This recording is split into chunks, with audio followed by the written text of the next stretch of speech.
السلام علیکم ورحمۃ اللہ وبرکاتہ نحمدہ ونصلی علی رسولہ الکریم اما بعد۔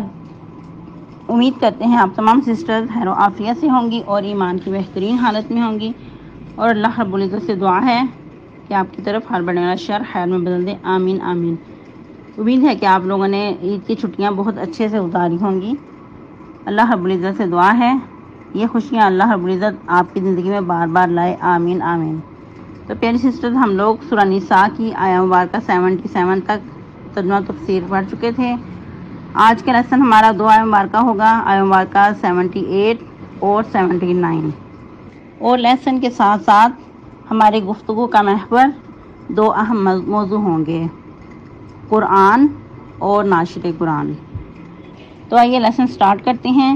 رب اشرح لی صدری ویسر لی امری واحلل عقدۃ من لسانی یفقہوا قولی اللہم بارک لنا فی اوقاتنا اللہم فقہنا فی الدین اللہم انی اسألک الہدی والتقی والعفاف والغنی اللہم الہمنی رشدی واعذنی من شر نفسی اعوذ باللہ من الشیطان الرجیم بسم اللہ الرحمن الرحیم اینما تکونوا یدرککم الموت وَلَوْ كُنْتُمْ فِي بُرُوجٍ مُشَيَّدَةٍ وَإِن تُصِبْهُمْ حَسَنَةٌ يَقُولُوا هَٰذِهِ مِنْ عِندِ اللَّهِ وَإِن تُصِبْهُمْ سَيِّئَةٌ يَقُولُوا هَٰذِهِ مِنْ عِندِكَ قُلْ كُلٌّ مِنْ عِندِ اللَّهِ فَمَا لِهَٰؤُلَاءِ الْقَوْمِ لَا يَكَادُونَ يَفْقَهُونَ حَدِيثًا مَا أَصَابَكَ مِنْ حَسَنَةٍ فَمِنَ اللَّهِ وما أصابك من سيئة فمن نفسك وأرسلناك للناس رسولا وكفى بالله شهيدا۔ ٹرانسلیشن: اینما تکونوا، جہاں کہیں بھی تم ہو، یدرککم الموت، پا لے گی تم کو موت، ولو کنتم، اور اگر ہو تم، فی بروج مشیدہ، محفوظ قلعوں میں بھی، وَإِن تُصِبْهُمْ حَسَنَةٌ، اور اگر پہنچتی ہے ان کو کوئی نیکی، یقول، وہ کہتے ہیں، ہذہ من عند اللہ، یہ اللہ کی طرف سے ہے، وَإِن تُصِبْهُمْ سَیِّئَةٌ، اور اگر پہنچ رہی ہے ان کو کوئی مصیبت یا کوئی برائی، یقول، وہ کہتے ہیں، ہذہ من عندک، یہ آپ کی طرف سے ہے۔ قل کل من عند اللہ، اے نبی صلی اللہ علیہ وسلم آپ فرما دیجئے یہ سب کچھ اللہ کی طرف سے ہے۔ فما لہؤلاء القوم، تو کیا ہو گیا ہے ان لوگوں کو، لا یکادون، نہیں ہے وہ قریب، یفقہون، کہ سمجھ سکیں حدیث بات کو، ما اصابک من حسنۃ، آپ فرما دیجئے کہ جو پہنچی آپ کو کوئی نیکی، فمن اللہ، تو اللہ کی طرف سے ہے، وما اصابک من سیئۃ، اور اے ابن آدم جو پہنچے تم کو کوئی برائی، کوئی مصیبت، تو آپ کی نفس کی وجہ سے ہے۔ وارسلناک للناس رسولا، اور بھیجا ہے ہم نے آپ کو لوگوں کے لیے رسول بنا کر، وکفی باللہ شہیدا، اور کافی ہے اللہ تعالیٰ گواہ۔ تفسیر: جیسا کہ ہم لوگ آیہ مبارکہ 77 میں پڑھ رہے تھے کہ مسلمانوں کو مکی زندگی میں جنگ کرنے سے روکا گیا اور کہا کہ ابھی آپ خود کو سنوارو، ابھی حالات کچھ ناساز ہیں، تو حالات کے بدلنے کا، حالات کے سنورنے کا انتظار کرو۔ جب مدنی زندگی میں ان کو کہا گیا کہ اب تم جہاد کرو، تو اس وقت جو کمزور مسلمان تھے وہ پریشان ہو گئے جہاد کا سن کر، میدان جنگ میں کودنے کا سن کر، تو سوچنے لگے کہ یہ کیسے ممکن ہو سکتا ہے کہ ہم لوگ جہاد کریں۔ تو اس وقت بہت پریشان ہوئے اور کہنے لگے کہ ابھی ہم پہ جہاد کیوں فرض کیا گیا ہے، تھوڑی سی مزید ہمیں مہلت دی جاتی۔ تو اس وقت اللہ رب العزت نے فرمایا کہ اے نبی آپ فرما دیجئے کہ دنیا کا جو فائدہ ہے، جو ساز و سامان ہے، وہ بہت تھوڑا ہے، آخرت اس شخص کے لیے ہے جو پرہیزگار ہے، یعنی کہ آخرت کا جو فائدہ ہے وہ سب سے بڑھ کر ہے۔ تو پھر مزید فرما دیا کہ تم پر ایک داغے برابر بھی ظلم نہیں کیا جائے گا۔ تو ادھر مزید اللہ رب العزت بتا رہے ہیں کہ اے لوگو، اے جہاد سے بھاگنے والوں، تم جہاں کہیں بھی چلے جاؤ، کہیں بھی چلے جاؤ، کہیں مضبوط قلعوں میں پناہ لے لو، پھر بھی تمہیں ادھر بھی موت آ کر رہے گی۔ بروج برج کی جمع ہے، اور برج کہا جاتا ہے اونچی بلند و بالا عمارات کو، قلعوں کو، یا کسی نمایاں بہت اونچی چیز کو۔ یعنی اللہ رب العزت مثال کے ذریعے سمجھانا چاہ رہے ہیں کہ اگر تم کسی مضبوط قلعے میں بھی پناہ لے لو تو ادھر بھی موت آ کر رہے گی، جہاں موت لکھی ہے وہاں آ جائے گی۔ اور جو قلعے ہوا کرتے ہیں وہ بہت مضبوط اور ایسی عمارتیں ہوا کرتی ہیں کہ جنگ کے موقعوں پہ بہت کام آتی ہیں۔ اور قلعوں کے بنانے کا مقصد بھی یہی ہوا کرتا تھا کہ جو کمزور لوگ ہوا کرتے تھے، عورتیں، بچے، بزرگ، ان کو اس میں پناہ دینے کے لیے، اور اس کے علاوہ اس کے اندر پناہ حاصل کر کے تو جنگ کی جاتی تھی۔ اگر آپ کو بھی کبھی قلعوں کا وزٹ کرنے کا موقع ملا ہو تو آپ نے دیکھا ہوگا کہ کتنے مضبوط قلعے ہوتے ہیں، اور ان کو ایک صدی یا صدیوں سے گزر چکی ہیں لیکن ابھی بھی ان کی مضبوطی برقرار ہے۔ تو ادھر اللہ رب العزت کمزور مسلمانوں کو یا پھر جو منافقین جہاد سے پیچھے رہنے والے ہوتے ان کو سمجھانا چاہ رہے ہیں کہ موت کا وقت اور جگہ تو مقرر ہو چکی ہے، وہ وقت آ کر رہنا ہے، اس سے کبھی بھی راہ فرار نہیں ہو سکتا۔ اور اس قسم کی آیات مبارکہ اور بھی بہت سارے مقامات پہ اللہ رب العزت نے ارشاد فرمائی ہیں، جس طرح کہ اللہ رب العزت ایک اور مقام پہ فرماتے ہیں قُلْ لَنْ يَنْفَعَكُمُ الْفِرَارُ إِنْ فَرَرْتُم مِّنَ الْمَوْتِ أَوِ الْقَتْلِ وَإِذًا لَّا تُمَتَّعُونَ إِلَّا قَلِيلًا۔ اور ایک اور مقام پہ فرمایا قُلْ إِنَّ الْمَوْتَ الَّذِي تَفِرُّونَ مِنْهُ فَإِنَّهُ مُلَاقِيكُمْ۔ پھر ایک اور مقام پہ فرمایا كُلُّ نَفْسٍ ذَائِقَةُ الْمَوْتِ۔ یہ ورڈ قرآن مجید کے 12 مقامات پہ اللہ رب العزت نے ارشاد فرمائے کہ اے لوگو تمہیں موت آ کر رہے گی، ہر نفس، ہر ذی روح موت کا ذائقہ چکھ کر رہے گا، کہ تم کہیں بھی بھاگ جاؤ موت کا تمہیں سامنا ہو کر رہے گا، کہ موت سے بھاگ کر تمہیں کوئی فائدہ نہیں ہے۔ اگر موت سے یا قتل ہونے سے تم بھاگو گے، جہاد سے پیچھے رہو گے تو موت تو تمہیں ہر حال میں آ کر ہی رہے گی۔ لیکن اگر میدان جہاد میں خوشی سے جاؤ گے اور ادھر اگر مارے جاؤ گے تو پھر کیا ہوگا کہ شہادت سے سرفراز ہوگے، اور شہید کا جو درجہ ہے بہت ہی زیادہ ہے، جو کہ ہم پہلے بھی پڑھ چکے ہیں۔ اگرچہ ادھر منافقین کو یا پھر کمزور دل مسلمانوں کو کہا جا رہا ہے، لیکن جو اصولی قاعدہ کلیہ ہے وہ تمام انسانیت کے لیے ہے۔ جو بھی قیامت تک آنے والے لوگ ہیں سب کے لیے علی الاعلان ہے کہ اے لوگوں تم بھاگ کر کہیں بھی نہیں جا سکتے، چاہے تم کہیں بھی چلے جاؤ، کہیں مضبوط قلعوں میں پناہ لے لو، لیکن موت میں ہر حال میں ہر جگہ میں آ کر رہے گی۔ اور یہی وجہ ہے کہ ہم دیکھتے ہیں کہ بعض لوگ پانی میں ڈوب کر مر جاتے ہیں، اور کچھ اللہ نہ کرے کہ ایسے حادثوں کا انسان شکار ہو، آگ میں جل کے مر جاتے ہیں۔ جہاں بھی موت لکھی ہے وہاں انسان نے پہنچ جانا ہے اور موت نے آ کر ہی رہنا ہے، اور جہاں وقت لکھا ہے موت کا وہاں انسان اپنے پاؤں سے چل کر چلا جاتا ہے کسی نہ کسی بہانے سے ہی۔ پھر مزید اللہ رب العزت فرما رہے ہیں وَإِن تُصِبْهُمْ حَسَنَةٌ يَقُولُوا هَٰذِهِ مِنْ عِندِ اللَّهِ۔ تو منافقین کا طرز عمل کیا ہے کہ اگر ان کو کوئی نیکی پہنچتی ہے تو وہ کہتے ہیں کہ یہ تو اللہ کی طرف سے ہے، اور یاد رہے کہ اگر وہ اللہ کی طرف سے کہتے ہیں تو وہ بھی ایک عادتاً کہتے ہیں، نہ کہ ان کا اللہ پہ کوئی بھروسہ ہے یا اللہ کے ساتھ کوئی حسن ظن ہے، بلکہ ایسا وہ محاورتاً کہتے ہیں یا پھر دوسروں کو دکھانے کے لیے۔ لیکن اس کے برعکس وَإِن تُصِبْهُمْ سَیِّئَةٌ، اگر ان کو کوئی مصیبت پہنچتی ہے تو وہ کیا کہتے ہیں کہ یہ آپ کی طرف سے ہے، یعنی کہ نبی صلی اللہ علیہ وسلم کو بلیم کرتے ہیں کہ اے نبی صلی اللہ علیہ وسلم یہ آپ کی طرف سے ہے، یہ ہمیں یعنی کہ آپ کے ہونے کی وجہ سے ہمیں نحوست پہنچی ہے، استغفر اللہ۔ اور یہ یاد رہے کہ اس قسم کے جو بول تھے وہ صرف آپ صلی اللہ علیہ وسلم کو ہی پیش نہیں آئے، بلکہ پہلے جو انبیاء تھے ان کو بھی ایسے ہی جملے سننے کو ملا کرتے تھے۔ اور یہی وجہ ہے کہ اللہ رب العزت نے قرآن مجید کے مختلف مقامات پہ یاد دہانی کرواتے ہوئے اپنے پیغمبروں کا، اپنے انبیاء کا ذکر کیا ہے، اور یہ کس لیے؟ نبی رحمت صلی اللہ علیہ وسلم کو تسلی دینے کے لیے، حوصلہ افزائی کرنے کے لیے کہ جو کچھ یہ آپ کے ساتھ سلوک کر رہے ہیں اس قسم کے سلوک پہلے انبیاء کے ساتھ بھی کیے گئے، ان کی قوموں نے بھی ان کو اسی طرح جھٹلایا، اسی طرح ان کے ساتھ استہزاء ہوتے رہے، اسی طرح ان کو ستایا گیا۔ اس قسم کے جملے منحوس ہونے کے، نحوس بد کے کہے گئے ان کو بھی۔ تو مزید اللہ رب العزت اپنے نبی رحمت صلی اللہ علیہ وسلم کو فرما رہے ہیں کہ آپ فرما دیجئے کہ سب کچھ اللہ کی طرف سے ہے. اچھائی کا یا جو دوسرے حالات ناساز حالات ہوتے ہیں یہ تقدیر میں لکھے جا چکے ہیں، یہ سب کچھ اللہ کی طرف سے ہیں. یعنی کہ نشیب و فراز کا آنا انسان کی زندگی میں یہ تقدیر کا حصہ ہے، یہ اللہ کی طرف سے ہیں جو بھی انسان کو حالات پہنچتے ہیں.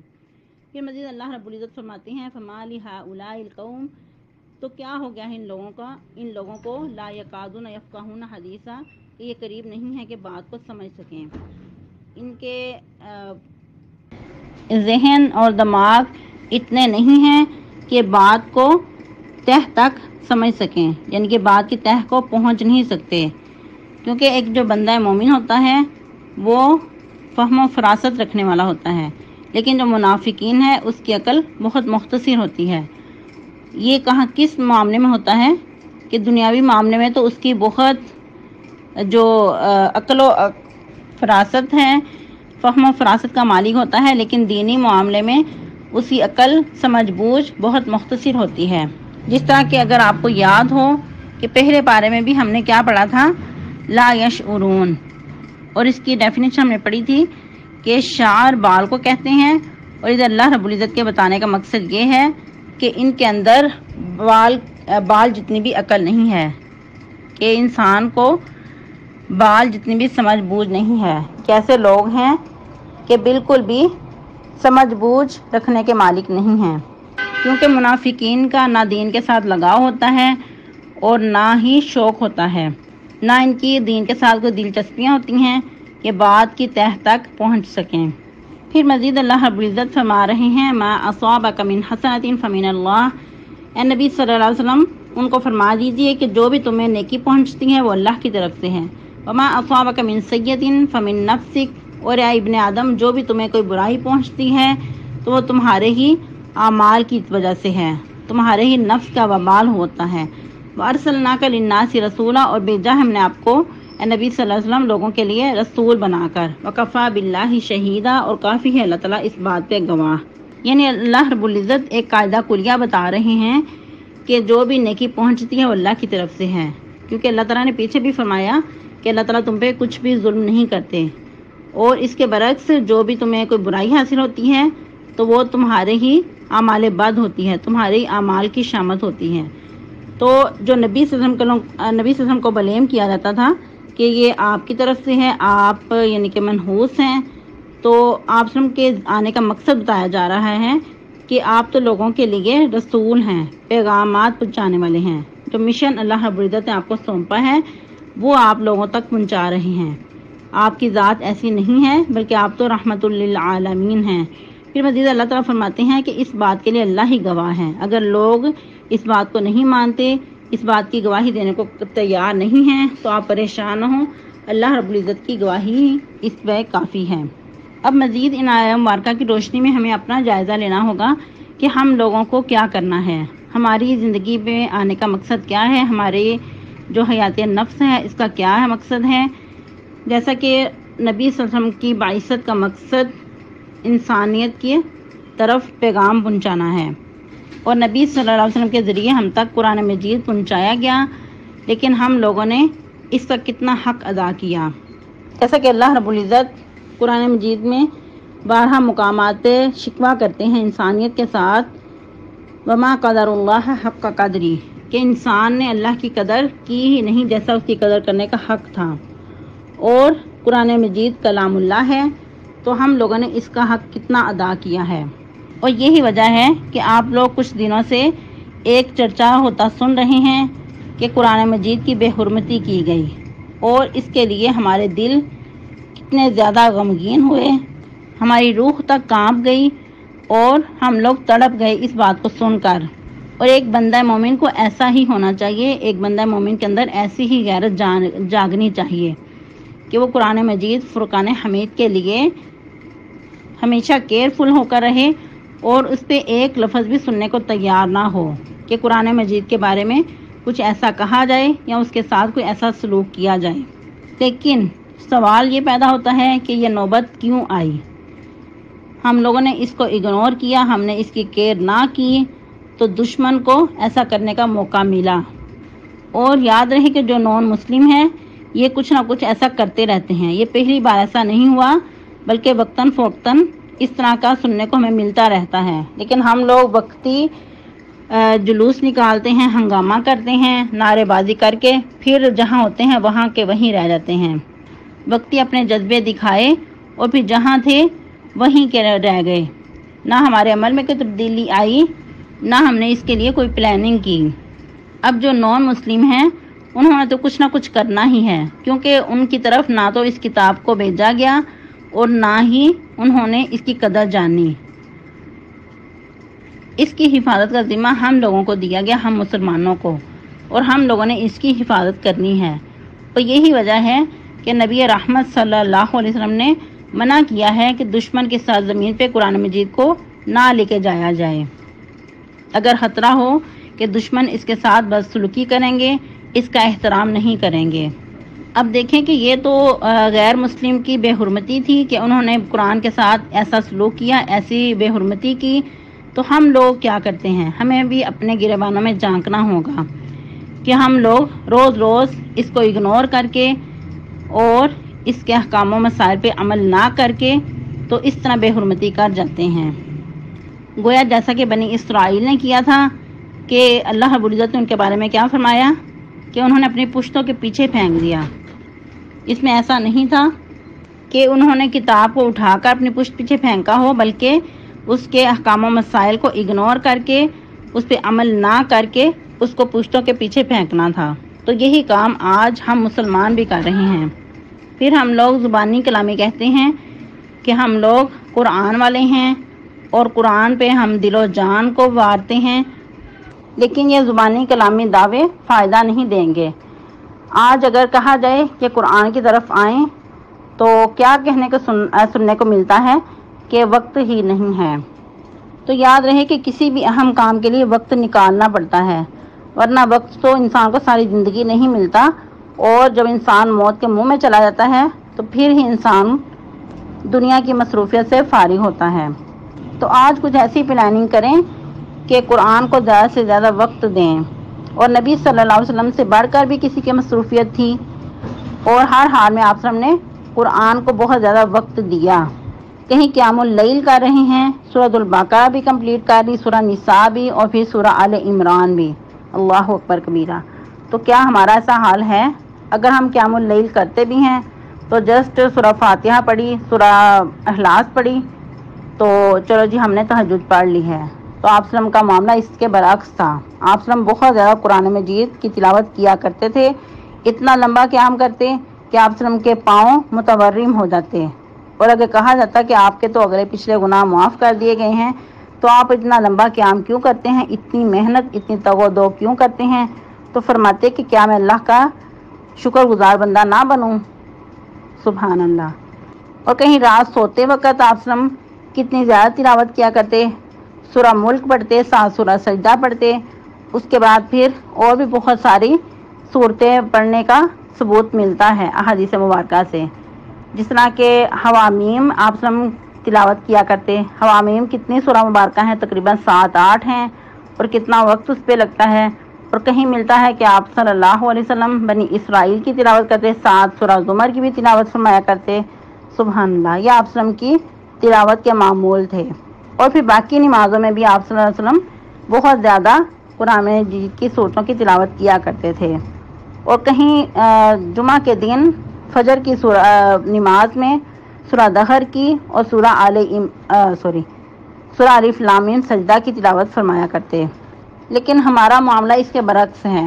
افسوس کے ساتھ کہ کچھ لوگ سارے سال میں ہی شاید ایک بار قرآن سے گزرے ہوں. رمضان مبارک میں تو پھر بھی ہم اپنے جذبے دکھا دیتے ہیں، لیکن باقی دن اس کو اگنور کر جاتے ہیں. یا پھر اگر قرآن مجید پڑھتے بھی ہیں تو ایک بس روٹین وائز پڑھ لیتے ہیں، نہ تدبر اور نہ کچھ فہم و فراست. تو اپنا معمول بنائیں کہ تلاوت بھی کریں اور اس پہ تدبر بھی کریں.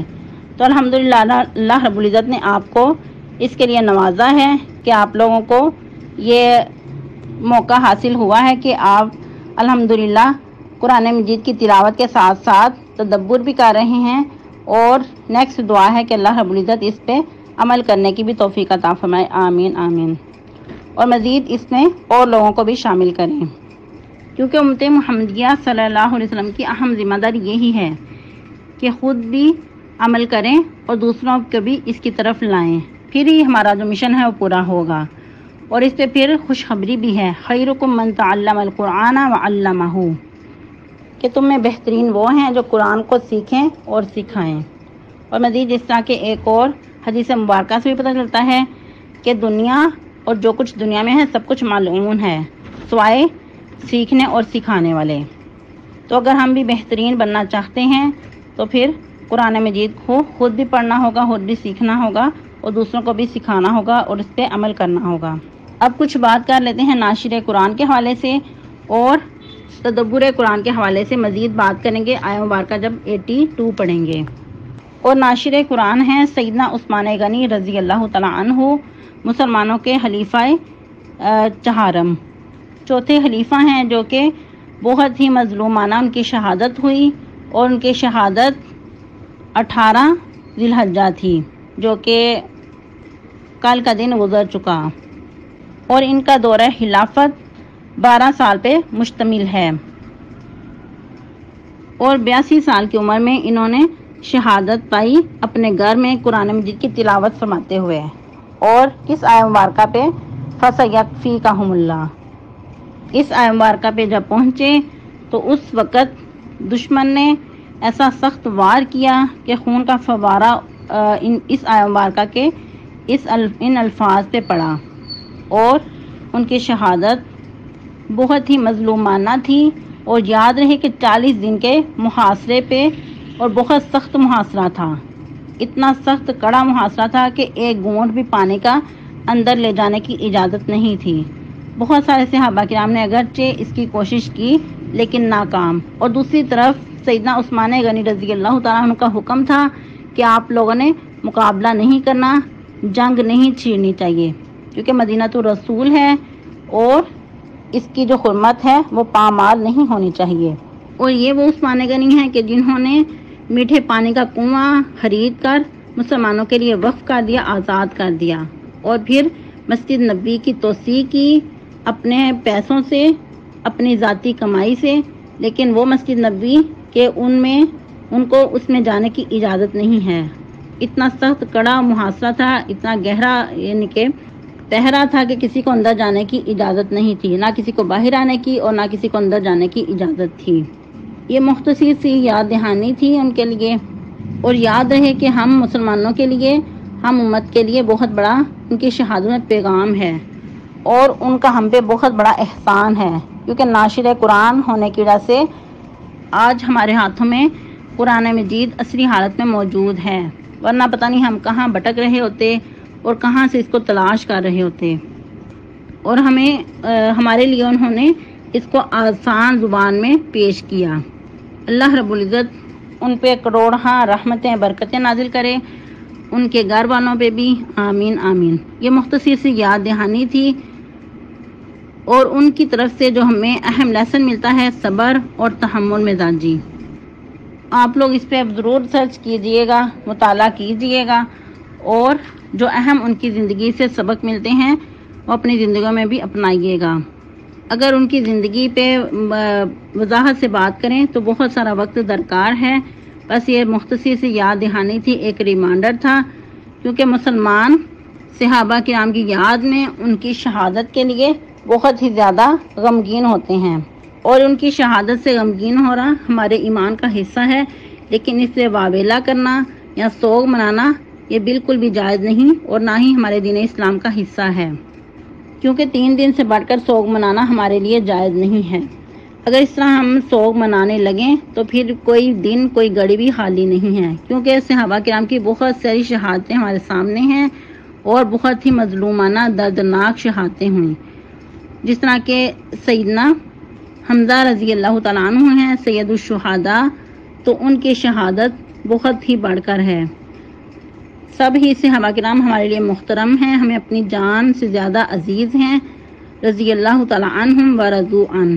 آج کے لیے اتنا ہی کافی ہے۔ آپ لوگوں نے سیدنا عثمان غنی رضی اللہ تعالیٰ عنہ کے واقعات پہ لازمی مطالعہ کرنا ہے، اور اپنے لیسن میں کچھ مختصر بتانا بھی ہے کہ آپ نے ان کی زندگی سے کیا سیکھا یا آپ کو ان کی زندگی کے کارنامے جو تھے کیا آپ کو اچھا لگا، اور لیسن اچھے سے یاد کرنا ہے اور سنانا بھی ہے، چھٹی نہیں کرنی۔ سبحان ربک رب العزت عما یصفون وسلام علی المرسلین والحمد للہ رب العالمین وصلی اللہ علی النبی۔ ربنا تقبل منا انک انت السمیع العلیم وتب علینا انک انت التواب الرحیم۔ والسلام علیکم ورحمۃ اللہ وبرکاتہ۔